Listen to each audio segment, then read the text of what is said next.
Well, first I want to thank the Democrats, the Democratic caucus, not only for voting with me, but for speaking on my behalf during the general debate, as well as those members in the Republican Party who voted with the Democrats and those who tacitly voted with us by either voting present or not voting at all during the censure.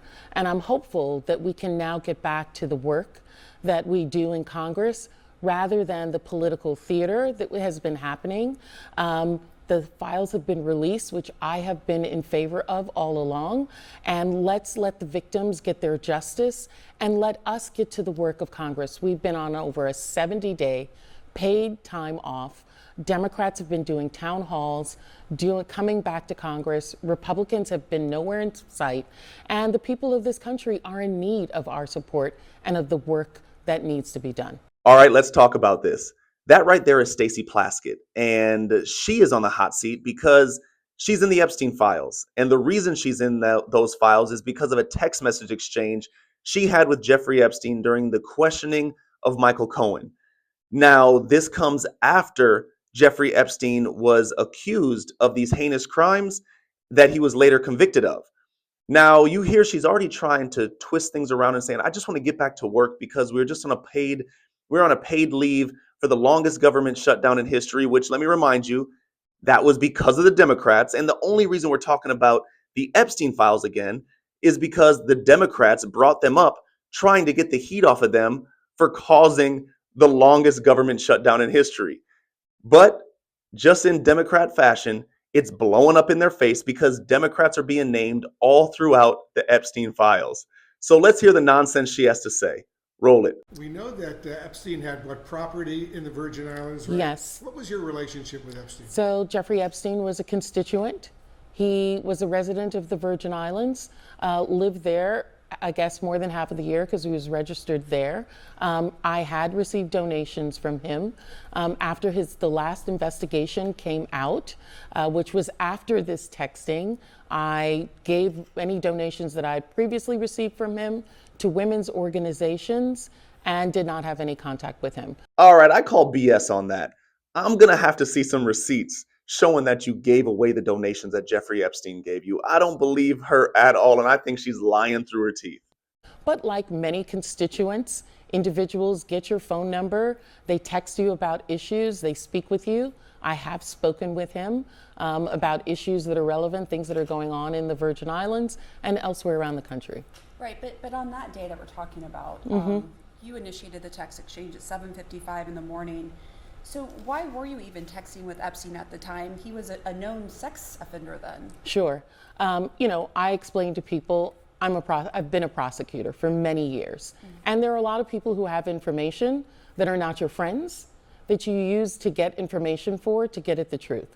This was 7 years ago, and people need to understand this was a huge hearing that was taking place with Michael Cohen finally coming forward to talk about monies that he had with the potential hush money that had been paid to Stormy Daniels to keep her quiet about the allegations against Trump. We were entering a hearing. Lots of people were texting me. Lots of people were giving me information. And I find it really interesting and almost rich that the Washington Post took 30 seconds, one set of question line that I did, and say that Epstein was directing me as to what to question Michael Cohen. I have 5 minutes of questioning. Because he was directing you in your questioning? You had no idea who Rona was and even told him to hurry up because you were up next. And once your time started for questioning, immediately you started talking about Rona. And then Epstein even congratulated you and said, good job after you were done. I had a lot of questions, 20 years of experience that I had at the time, along with other information I was getting from many sources about issues that should have been raised. And I also want to say that the issues that I raised in that hearing related to individuals who were closest to the president and who could know about money has never been looked into. Right, and we have the full transcript right here. But, no doubt you have an impressive resume, right? You're a former federal prosecutor, you were an impeachment manager. But yes or no, if Epstein had not brought up Rona to you in that text, would you have asked Michael Cohen about her independently? Probably not. I asked about 3 other individuals as well. everyone knew, other people knew that this woman had been the president's assistant. I talked about other individuals who were also close to him that other people had given me information about, that I'd found other information about. And there were other issues that I talked with him about as well, Michael Cohen, that I brought up during that time. Right. So as a prosecutor, as an investigator, you glean information, get information where you can. Some of it is relevant, some of it is not, and you put it all together and you ask the questions. And I understand you're saying, look, he was a constituent, right? And whether or not they're good or bad, you're just trying to get information to get to the truth. But at this time, this was happening after he had already pleaded guilty to state prostitution charges. And then there was that Miami Herald article that came out in 2018. Sure. Detailing how widespread the sexual abuse was, interviewing 80 women who said that he sexually abused her. So, abused them, I should say. So I'm wondering, as you look back, do you think that it was an error in judgment to be communicating with him at all? Do you have any regrets? Well, listen, I think Jeffrey Epstein is a reprehensible person, absolutely disgusting.